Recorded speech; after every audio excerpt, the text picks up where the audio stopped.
The flam. So this is where we're going to introduce our first embellishment in drumming, which is, we call it the flam. So what an embellishment is in music, an embellishment is probably described as where you add colour to a note. So in drumming terms, it gives our note, or our beat if you want, more impact. It makes it thicker or makes it sound broader. So how can we do that? So if I play one beat, how do I make that broader?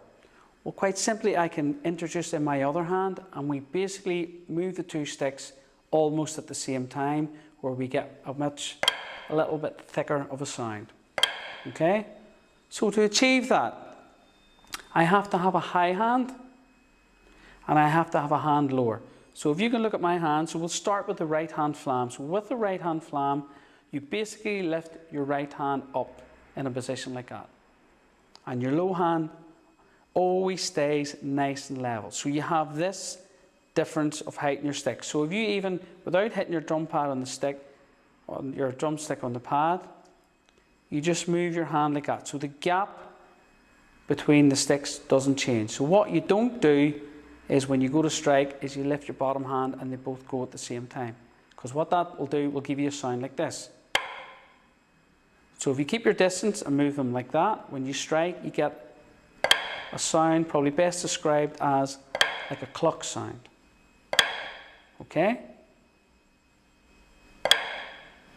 Not the easiest thing in the world to do, also not the hardest thing to do. You need to be focused and concentrate, especially at the early stage, to do this right. Now it's very important to get this right in the early stage, because if you get yourself in the habit of doing it wrong, it's very, very hard to get out of that habit.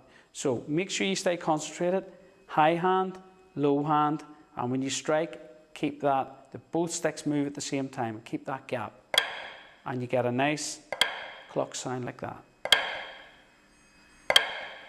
So let's change over to the other hand, and this one will be described as a left hand flam, because your top hand is the left hand. So this time you keep your right hand nice and straight, and again, same thing, keeping the gap, you move the two sticks at the same time. Okay?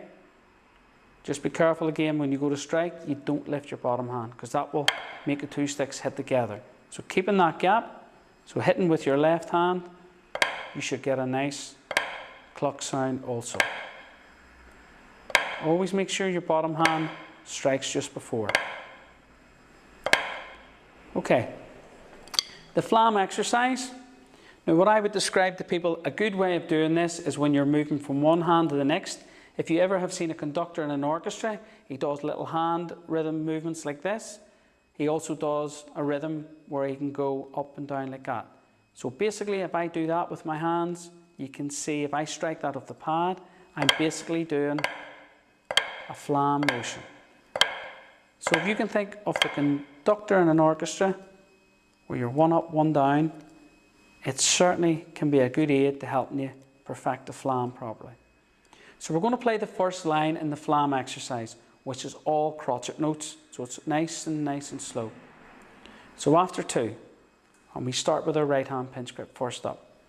1, 2, 1, 2, 1, 2, 1, 2, 1, 2, 1, 2, 1, 2, 1, 2, 1, 2.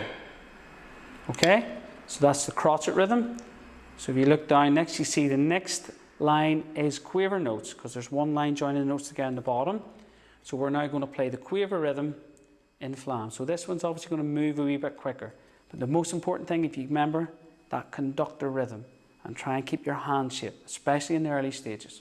So let's play the quaver rhythm in flams. After 2, 1, 2, 1 and 2 and 1 and 2 and 1 and 2 and 1 and 2 and 1 and 2 and 1 and 2 and 1 and 2 and 1 and 2 and stop. Okay?